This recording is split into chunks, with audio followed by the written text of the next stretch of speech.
అదిగో కడబూర ధ్వని మ్రోగు వేళాయను నా ప్రాణనాథా నీరాకకై నేను వేచియున్నాను నా జీవదాత నా జీవదాత నీ పిలుపుకై నేను కనిపెట్టుచున్నాను నీ పిలుపుకై నేను కనిపెట్టుచున్నాను.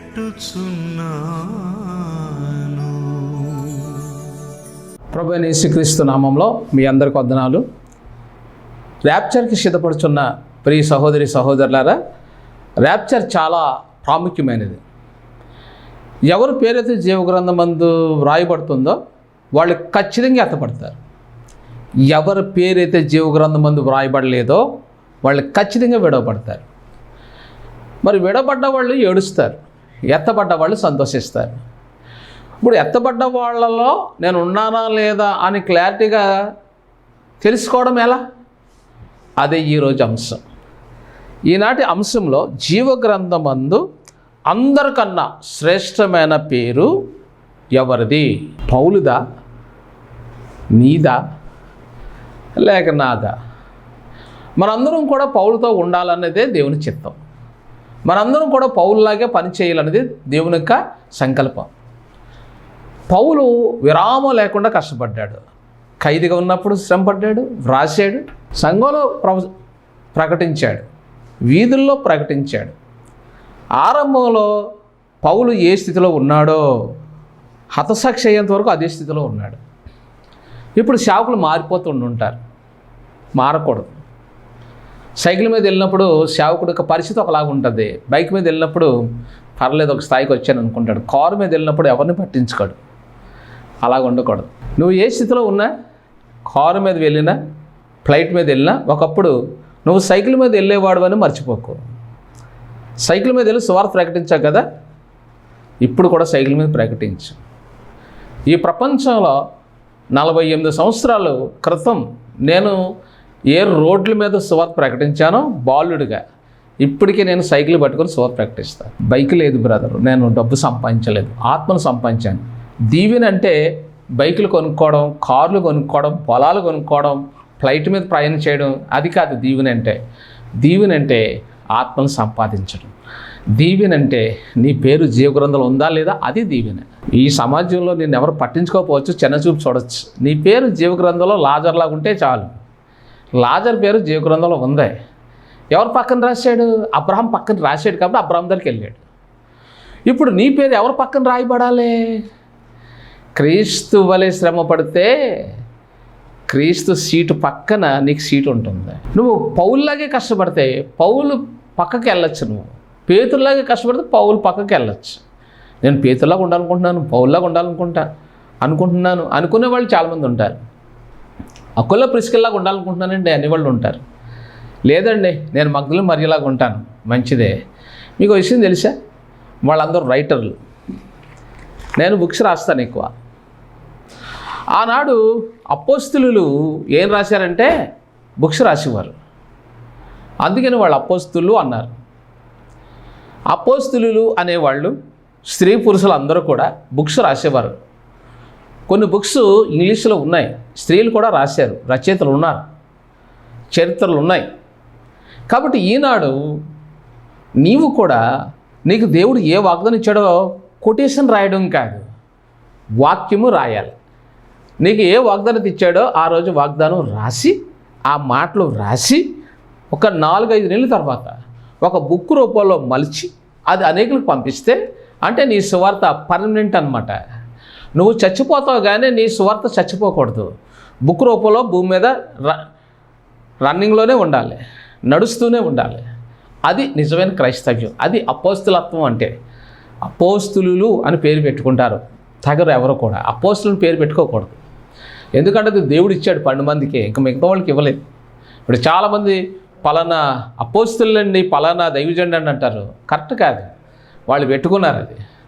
కాబట్టి నువ్వు రాయాలి, నీకు ఇచ్చిన వాగ్దానం, తర్వాత ప్రకటించింది వ్రాయాలి, అది అనేకులకు విడిచిపెట్టి నువ్వు వెళ్ళాలి. అప్పుడు దేవుడు నిన్ను నిత్యత్వం అంగీకరిస్తాడు. నిజంగా నీవు కానీ నువ్వు ఏదైతే ప్రకటిస్తున్నావో నీ పేరు జీవగ్రంథంలో ఉన్నది అనడానికి రుజువు ఏంటంటే ఖచ్చితంగా రాస్తావు.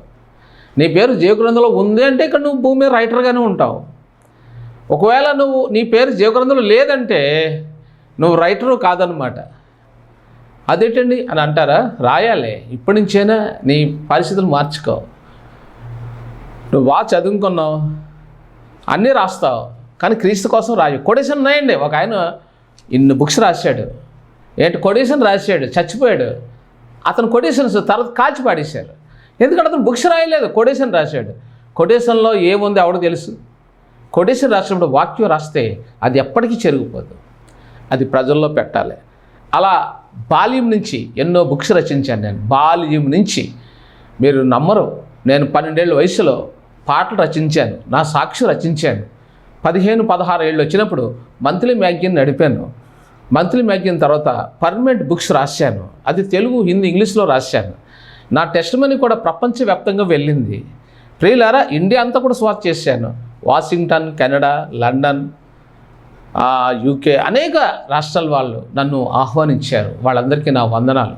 ఈరోజు ఈ బైబిల్లోంచి ఒక శ్రేష్టమైన ర్యాప్చర్ అనే దాని గురించి మనం నేర్చుకుందాం. ఆ ర్యాప్చర్కి నువ్వు ఎత్తబడాలంటే నీ పేరు జీవగ్రంథంలో వ్రాయబడాలి. మొట్టమొదట కీర్తన 87:6 యెహోవా జనముల సంఖ్య వ్రాయించినప్పుడు ఈ జనము అక్కడ జన్మించినని సెలవిచ్చాను. ఈ జనముల సంఖ్య అక్కడ గ్రంథం తెరవబడ్డది. తెరవబడినప్పుడు ప్రభు సెలవిస్తున్నాడు దేవుని ప్రజల మధ్యన, ఈ జనము నేను ప్రత్యేకించుకోవడానికి గల కారణం పరలోక జీవగ్రంథంలోనే వీళ్ళ పేర్లు ముందుగా రాసి ఉంచాను అంటున్నాడు. మీ ఇంట్లో నువ్వు ఒక్కదానివే దేవుడు నమ్మేవు కదా, మిగతా వాళ్ళు నమ్మలేదు కదా, భయపడకు. అంటే వాళ్ళ పేర్లు రాయలేదు దేవుడు. వ్రాసే పనిలో ఆయన ఉండాలంటే వాళ్ళ కోసం నువ్వు భారంగా ప్రార్థన చేయాలి.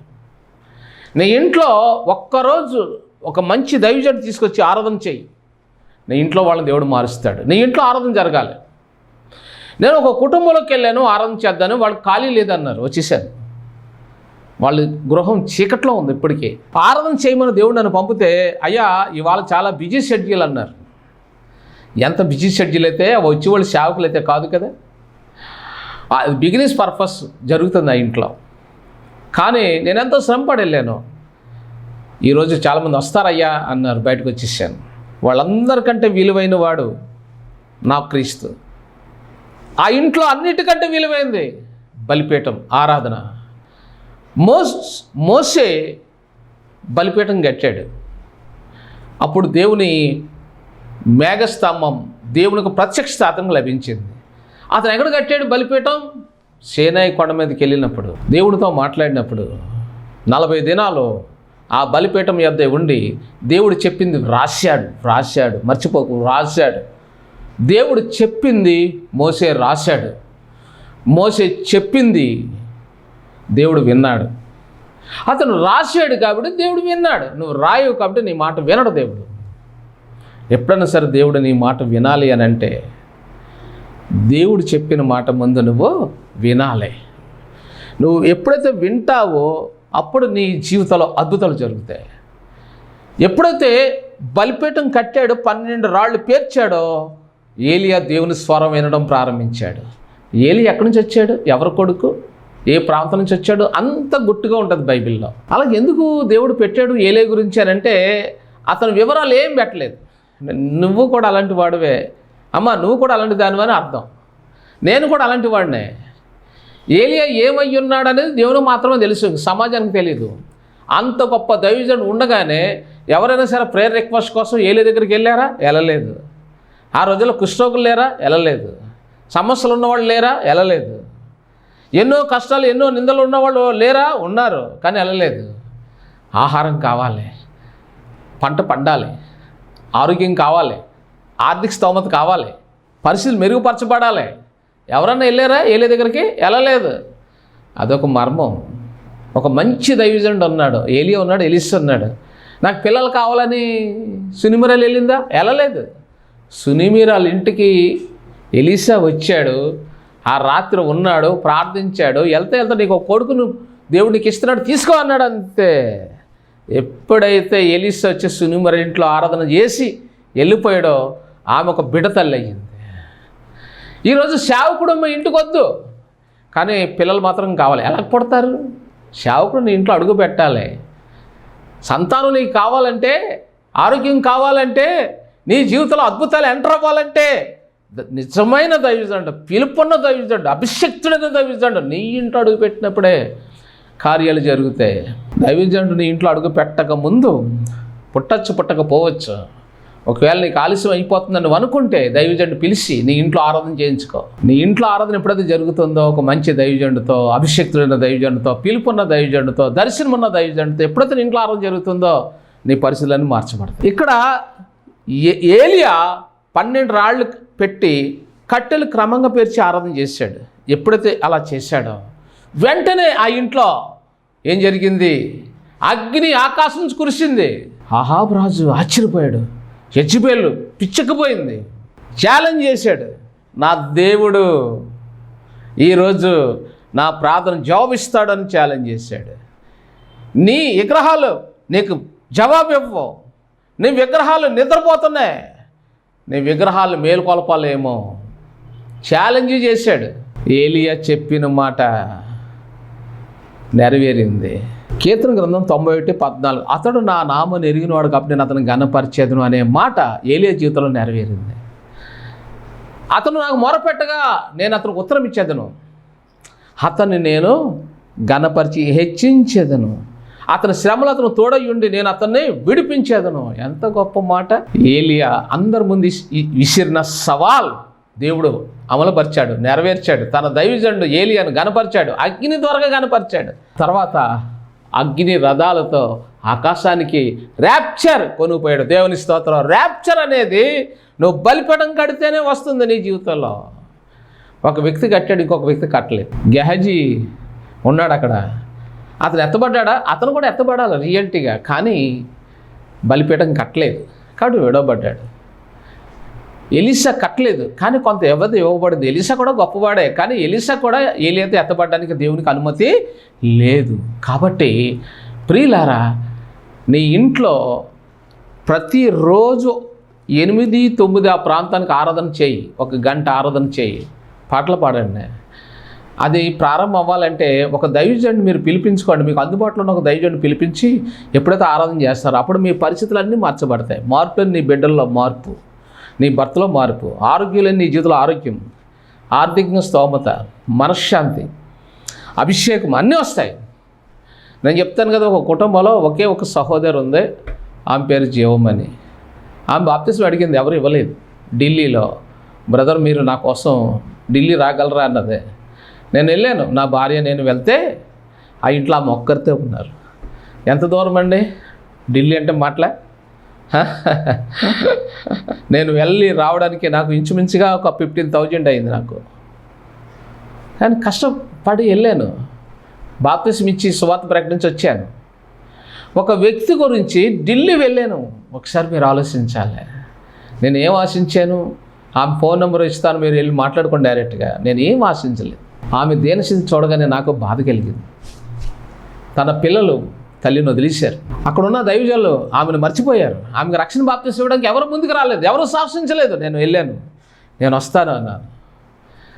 చూడండి, ఎక్కడ బొంబాయి, ఎక్కడ ఢిల్లీ, ఎక్కడ ఆంధ్ర, ఎక్కడ ఢిల్లీ అనుకుందాం. నేను ఏదైనా ప్రాంతానికి వెళ్ళాలంటే బొంబాయి నుంచి ఆంధ్ర రావాలి, ఆంధ్ర నుంచి బెంగళూరు వెళ్ళాలి. ఎంత ఖర్చు అవుతుంది? వద్దంటే నాకు ప్రతిసారి ట్రావెలింగ్ 15,000-20,000 అవుతుంది. చూడండి నాకు ఎంత కష్టం. నా మిషనరీలో నాకు నిధులు లేవు, ఎందుకంటే నేను అందరి మధ్యన సువార్త ప్రకటిస్తాను. అనాథుల మధ్యన నాకు ఏదన్నా 10 రూపాయలు ఉంటే అనాథులకి, లేని వాళ్ళకి బట్టలు ఇస్తాను. ప్రియురాలా, ఈరోజు మీతో ఒక ముఖ్యమైన విషయం, దానియేలు గ్రంథం 12వ అధ్యాయం 1వ వచనం. అయితే నీ జనులలో గ్రంథమునందు దాఖలైన వారెవరో వారు తప్పించుకొందురు. చూసారా, ఎవరి పేరైతే జీవగ్రంథం మందు వ్రాయబడుతుందో వాళ్ళు ఏం చేయబడతారంట? ఎత్తబడతారు. ఎత్తబడే గుంపులోనూ ఉంటాం. ఎత్తబడాలి అని అంటే జీవగ్రంథంలో నీ పేరు ఉండాలి. జీవగ్రంథం తెరబడదు, అందులో నీ పేరు ఉంది కాబట్టి నువ్వేం తప్పించుకున్నావు? తప్పించుకొందురు అంటే నరకం తప్పించుకుంటారు. నరకం భయంకరమైనది. నరకం సామాన్యమైనది కాదు. ఒక్కసారి అందులో పడ్డవాడు లైఫ్లో ఎన్ని యుగాలని అందులో కాలుతూనే ఉండాలి. ఛీ, ఇలాంటి బ్రతికేంటి అని సినీ యాక్టర్స్, రైటర్స్, మీరు ఎప్పుడైనా సినిమా చూసే ముందు ఒక విగ్రహం చూపిస్తారు. ఆ విగ్రహంలో ఏదైతే ఉందో ఆ విగ్రహం వాళ్ళందరిని నడిపిస్తుందని దాని అర్థం. రైటర్స్ నరకానికి వెళ్తారు, పాపంతో ఉంటారు. అందులో నటించిన వాళ్ళు పాపంతో ఉంటారు, చూసేవాళ్ళు పాపంతో ఉంటారు. నటించేవాళ్ళు, చూసేవాళ్ళు, డైరెక్టర్లు, సింగర్లు అందరూ ఒకే గుంపు. వాళ్ళు మందగా కూర్చోబడిన నరకంలో ఉంటారు. ఇది నిజం. ఎందుకంటే వాళ్ళ పేర్లు జీవగ్రంథంలో లేవు. హిందీలో ఎక్కడ కూడా జీవగ్రంథం మంది పేరు ఉన్నదా అన్న మాటకి నిర్వచనం ఉండదు. ఎందుకంటే వాళ్ళు డైరెక్ట్గా నరకానికి వెళ్ళిపోతారు. ఈ ప్రపంచంలో ఎవరైనా నరకానికి వెళ్ళవలసిందే. ఎందుకంటే ఆదికాండము 4:10 హేబేలు జీవగ్రంథంలో రాయబడ్డాడు. కాబట్టి దేవుడు ఆదికాండంలో ఉన్న వ్యక్తి గురించి ప్రకటన 11:4 ప్రస్తావిస్తున్నాడు. అతడు బ్రతికి మాట్లాడుచున్నాడు అన్నాడు. క్రీస్తు వరకు అక్కడ హతసాక్షి అయ్యాడు, ఇక్కడ బ్రతకడం ఏంటి? అతడు మాట్లాడుతున్నాడు అంటే క్రీస్తు కొరకు హతసాక్షి లేని వాళ్ళు, చంపబడ్డ వాళ్ళు నిత్యము బ్రతికే ఉంటారు. అతను వ్రాయబడ్డాడు. చూడండి ఎంత గొప్ప మాట. ప్రియుడా, నువ్వు వ్రాయబడి ఉండాలి. నీ చేతి ప్రతులు రాసి ఉండాలి. చాలామందికి బుక్స్ ఎలా ప్రింటింగ్ చేయించాలో తెలియదు, వాళ్ళు ఎలా రచించాలో కూడా తెలియదు, దాన్ని ఎలా ప్రింట్ చేయించాలో తెలియదు, దాన్ని ఎలా పబ్లికేషన్ చేయాలో తెలియదు. నేను సహాయపడతాను. ఇక్కడ ఆదికాండంలో చనిపోయిన వ్యక్తిని మధ్యలో ఉన్న జకరియా గురించి యేసుప్రభు వారు చెప్పారు మత్తయి 23లో. ఇప్పుడు మళ్ళీ అదే ఆదికాండంలో చనిపోయిన వ్యక్తి గురించి ఎబ్రీ గ్రంథకర్త ద్వారాగా పరిశుద్ధాత్ముడు గుర్తు చేస్తున్నాడు. అతడు నీతిమంతుడై ఉన్నాడు. ఎవరో? హేబేలు నీతిమంతుడు, క్రీస్తు కొరకు మరణించాడు. అతను కొట్టినప్పుడు మాట్లాడలేదు, తన అన్న చంపినప్పుడు మాట్లాడలేదు. కయ్యను పేరు జీవగ్రంథంలో లేదు, హేబేలు పేరు జీవగ్రంథంలో ఉంది. కయ్యను నరకవాసి, హేబేలు పరలోకవాసి. అతడు ఎక్కడికి వెళ్ళాడు? దేవుని యొక్క సింహాసనం యొద్దకు, మధ్యాకాశంలో పెండ్లి విందుకి వెళ్ళిపోయాడు. అతను పెండ్లి విందులో ఉన్నాడు. అతను ఆహారం తింటే హ్యాపీగా ఉన్నాడు. అలాగే మరి మనకి చాలామంది ఈ వాక్యంలో మరణించినట్లు ప్రకటన గ్రంథం 12:11 గొర్రెపిల్ల రక్తమును బట్టి తాము ఇచ్చిన సాక్ష్యం బట్టి వానిని జయించి ఉన్నారు, కానీ మరణం వరకు తమ ప్రాణములను ప్రేమించిన వారు కారు. కొన్ని కోట్ల మంది క్రీస్తు కొరకు ప్రాణాలు అర్పించారు. వీళ్ళందరూ మధ్యాకాశం పెండ్లి విందులు ఏం చేస్తున్నారు? హ్యాపీగా భోజనం చేస్తున్నారు, వెలుగులో ఉన్నారు, మహిమలో ఉన్నారు, తేజస్సులో ఉన్నారు, ఎంత సంతోషంలో ఉన్నారు. తాము ఇచ్చిన సాక్ష్యం అంటే క్రీస్తు కొరకు సాక్ష్యం ఇచ్చారు, తమ సాక్ష్యాన్ని కాపాడుకున్నారు, తమ సాక్ష్యంలో క్రీస్తుని ముందు పెట్టారు.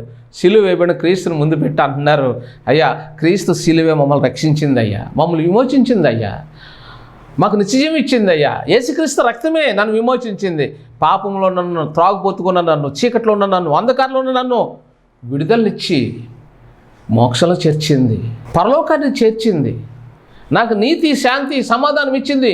క్రీస్తు నీతే నన్ను వెంటనే రక్షించింది. మీరు ఈ క్రీస్తును చేర్చుకుంటే మీరు నరకం నుంచి తప్పించి పరలోకం చేరుతారని చెప్తుంటే వాళ్ళు ఏం చేశారంట? చంపేశారండి. అంటే చంపేసే అనుభవం ఎవరికి ఉంటుంది? చంపే అనుభవం ఎవరికి ఉంది? బైబిల్లో కయ్యూనుకు ఉంది. కయ్యూను ఎవరి సంబంధి? సైతాను సంబంధి. హేబేలు ఎవరి సంబంధి? దేవుని సంబంధి. కయ్యూను స్వభావం ఎవరిలో అయితే ఉంటుందో వాళ్ళు వాక్యం వినరు, వాళ్ళు వ్యతిరేకిస్తారు. అంటే అతనిలో కయ్యూను ఉన్నాడనమాట. వ్యతిరేకిస్తారు, వాక్యాన్ని వ్యతిరేకిస్తారు, యేసుప్రభుని వ్యతిరేకిస్తారు. యేసుప్రభుని వ్యతిరేకించమని ప్రోత్సహించేది దుష్టాత్మ, భ్రష్టాత్మ, సైతానాత్మ, భ్రమపరిచాత్మ ఎవరిలో అయితే ఉంటుందో వాళ్ళకి నెమ్మది ఉండదు. వ్యతిరేకిస్తారు కానీ వాళ్ళకి నిద్ర పట్టదు. భార్య చెప్తుందండి, భర్త వినడు. కారణం వ్యతిరేకించే ఆత్మ ఉందన్నమాట. తినేసి నిద్రపోతుంటారు సోమరిపోతుల్లాగా. ఎవరు వీళ్ళు? భ్రష్టాత్మ ఉన్నవాళ్ళు. పని చేయరు, తిండికి ప్రాధాన్యత ఇస్తారు, లగ్జరీ లైఫ్కే ప్రాధాన్యత ఇస్తారు. తను ఏం చేస్తున్నాడు కూడా ఆలోచించడు. నేను ఆరాధన చేశాను, ప్రార్థన చేశాను, పరలోకి వెళ్ళిపోతాను అనుకుంటారు. వెళ్ళరు. ర్యాప్చర్కి నువ్వు ఎత్తబడవు. ర్యాప్చర్కి ఎత్తబడాలంటే నీవు నిలబడాలి, క్రీస్తు కొరకు ప్రాణం పెట్టాలి. ఇక్కడ రాసింది మరొక మాట, అద్భుతమైన మాట. ప్రకటన 18:24 మరియు ప్రవక్తల యొక్కయు పరిశుద్ధుల యొక్కయు భూమి మీద వధింపబడి వారందరి యొక్కయు రక్తమును ఆ పట్టణంలో కనబడెను. అంటే పరలోకంలో కనబడుతుంది. ప్రకటన 19:8 ప్రకాశములను నిర్మలను సన్నపునార బట్టలు ఆమెకి ఇయ్యబడెను, అవి పరిశుద్ధుల నీతి క్రియలు. క్రీస్తు కొరకు నువ్వు సువార్త ప్రకటించావు కదా, సాక్ష్యం ఇచ్చావు కదా, అది నీ క్రియలు, అది నీతి క్రియలు అంటున్నాడు. నీతి క్రియల్లో మరొక క్రియ ఉండాలి. అనాథులకి బట్టలు పంచిపెట్టు, దరిద్రులైన వారికి ఆహారం పెట్టు, విధవరాళ్ళకి కానుకలి. పేద సేవకులు ఉంటారు నా అలాంటి వాళ్ళు, అలాంటి వాళ్ళకి నీ కానుకలి, దేవుడు నిన్ను దీవిస్తాడు. నేను పేదవాడినే, నేను ఉన్నవాడిని ఏం కాదు. 48 సంవత్సరాలు సేవ చేసి నేనేం సంపాదించలేదు. నిజం, మీరు వచ్చి పరీక్షించుకోండి. నాకు సరైన బైక్ లేదు సహోదరి, నాకు సరైన స్పెషలిటీస్ లేవు. అదిగో మా ఇల్లు చూడండి ఎలాగుందో, మా ఇల్లు చూడండి, మా ఇల్లు ఎలాగుందో చూడండి ఒకసారి. అది నేను కష్టపడి కొనుక్కొని కట్టుకున్నది, అది కూలిపోతూ ఉంది. నేను ఇల్లు కూడా కట్టుకునే స్థాయిలో నేను లేను. ఆశీర్వాదం లేదని అనద్దు, ఆశీర్వాదం నాకు ఉంది. మంచి వాక్యం ఉంది, దేవునితో అనుబంధం నాకు ఉంది. కానీ నా ఇల్లు చూడండి ఎలాగుందో. నాకున్న కొంచెంలో లేనులకి బట్టలు ఇస్తుంటాను, లేనులకి డబ్బులు ఇస్తుంటాను, లేనులు పెడుతుంటాను. మీరు ఎవరైనా నాకు కానుకలు ఇచ్చారనుకోండి, లేనులకు పెడతాను. నేను మందిరం స్లాబ్ వేస్తున్నాను, ప్లీజ్ ఆ స్లాబ్ కొరకు మీరు కూడా చిన్న కానుక పంపుకోగలరా? స్లాబ్ వేస్తున్నాను, మందిరానికి స్లాబ్ వేస్తున్నాను. కంకర ఇసుక ఇవి వేసుకోవడానికి 2 సహోదరులు నాకు సహాయం చేశారు. ఒకటి రెప్కా క్వైట్ నుంచి, అలాగే వాళ్ళు ఎవరో నాకు తెలియదు, దుర్గా మరి హిందూపూర్ నుంచి. వీరు నాకు ఎంతో సహాయపడ్డారు. వాళ్ళు ఇచ్చిన కానుకను బట్టి అక్కడ ఇసుక కంకర అన్నీ వేయించాను. స్లాబ్ వేయాలంటే ఇంచుమించుగా నాకు 5 లక్షలు కావాలి, ప్రార్థన చేయండి. అలాగే ప్రకటన గ్రంథము 20:12 ఆ గ్రంథముల యందు వ్రాయబడి ఉన్న వాటిని బట్టి తమ క్రియలు చెప్పున మృతులు తీర్పు పొందిరి. ఎవని పేరైనను 15 జీవ గ్రంథమందు వ్రాయబడినట్టు కనబడిన ఎడల వాడు మండుచున్న అగ్నిగుండంలో పడవేయబడెను. ప్రకటన గ్రంథం 21:12 మరియు గొప్పవారేమి కొద్దివారేమి మృతులైన వారందరూ ఆ సింహాసనం ఎదుట నిలబడి ఉంటే చూచితురు. అప్పుడు గ్రంథములు విప్పబడెను. ఆ గ్రంథమందు వ్రాయబడిన ప్రకారంగా అప్పుడు గ్రంథములు విప్పబడెను మరియు జీవగ్రంథమును వేరొక గ్రంథం విప్పబడెను. ఆ గ్రంథములు ఎందు వ్రాయబడి ఉన్న వాటిని బట్టి తమ క్రియలు చెప్పున మృతులు తీర్పు పొందిరి. సముద్రంలో ఉన్న తనలో ఉన్న మృతులను అప్పగించెను. మరణమును పాతాళలోకమును వారి వశమునున్న మృతుల అప్పగించెను. వారిలో ప్రతివాడు తన క్రియలు చెప్పున తీర్పు పొందెను. మరణమును మృతుల లోకమును అగ్నిగుండంలో పడవేయబడెను. ఈ అగ్నిగుండము 2వ మరణం. ఎవని పేరైనను జీవ గ్రంథమందు వ్రాయబడినట్టు కనబడిన ఎడల వాడు అగ్నిగుండంలో పడవేయబడెను. ప్రకటన ఎవరు అగ్నిగుండంలో పడవేయబడతారు? ఎందుకు పడవేయబడతారు అని అంటే, క్రీస్తును కలిగి కూడా ధైర్యంగా శాసించి సువార్త ప్రకటించరు, వాళ్ళు కూడా అగ్నిగుండానికి వెళ్ళిపోతారు. ప్రకటన 21:8 పిరికివారు అవిశ్వాసులను అసహ్యులను నరహంతులను వ్యభిచారులను మాంత్రికులను విగ్రహార్థికులను అబద్ధికులందరూ అగ్ని గంధములతో మండు గుండంలో పాలు పొందుదురు. ఇది 2వ మరణం. చూసారా?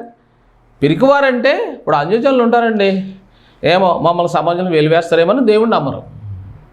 మరి క్రైస్తవులు యేసుప్రభుని నమ్ముకొని కూడా సువార్త ప్రకటించకపోతే నన్ను వెలివేస్తారేమోనని చెప్పి వీళ్ళు సువార్త ప్రకటించరు. యేసుప్రభుని నమ్మి సువార్త ప్రకటించకపోతే నరకానికి వెళ్తారు. వాళ్ళు యేసుప్రభుని నమ్ముకున్నందువల్ల నన్ను సమాజం వెలివేస్తారని వీళ్ళు యేసుని నమ్మరు. అంటే వీళ్ళు పిరికి వాళ్ళే, వాళ్ళు పిరికి వాళ్ళే. ఇద్దరు ఎక్కడికి వెళ్ళారు? 2వ మరణానికి వెళ్ళారు. ప్రియ సహోదరి, నువ్వు 2వ మరణానికి వెళ్ళకూడదని దేవుని వాక్యం సెలవిస్తుంది. కాబట్టి మరి నీతి ఏంటంటే ప్రకటన 21:27 గొర్రెపిల్ల యొక్క జీవగ్రంథమందు వ్రాయబడిన వారే దానిలో ప్రవేశింతురు కానీ నిషిద్ధమైనది ఏదైనాను అసహ్యమైన దానిని అబద్ధమైన దాన్ని జరిగించువాడను దానిలోని ప్రవేశింపడు. అబద్ధం సైతాన్ నోట్లోంచి వస్తుంది. నీ నోట్లో అబద్ధం ఉంది, జాగ్రత్త. నీ నోట్లో కోపం ఉంది, జాగ్రత్త. పరలోకాన్ని కోల్పోతావు. నీతి శాంతి సమాధానం అనే రాజ్యాన్ని కోల్పోతావు. కోపాన్ని విడిచిపెట్టు. నిన్నే ఆ డ్రింకింగ్ మానే, పొగ తాగడం మానే, అబద్ధం ఆడడం మానే, కోపపడడం మానే. వాళ్ళు నిందిస్తున్నారు కదా, నిందించినందుకు నీకు ఒక అద్భుతమైన కిరీటం ఉంటుంది, ప్రతిఫలం ఉంటుంది.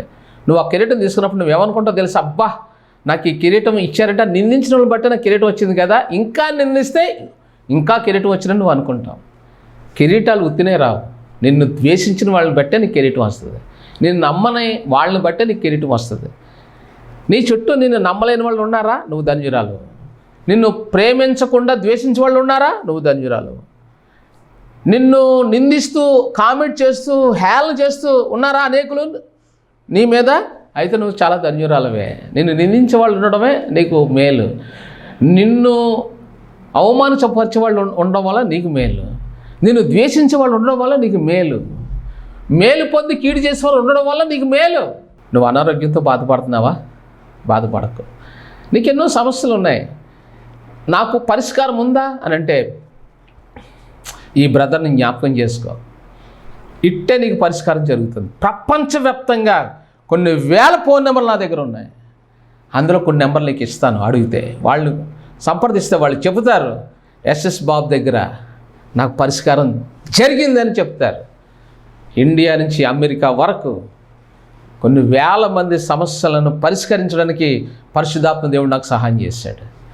అందులో నువ్వు కూడా ఒక దానివు, అందులో నువ్వు కూడా ఒక బ్రదర్, నీకు కూడా పరిష్కారం జరుగుతుంది.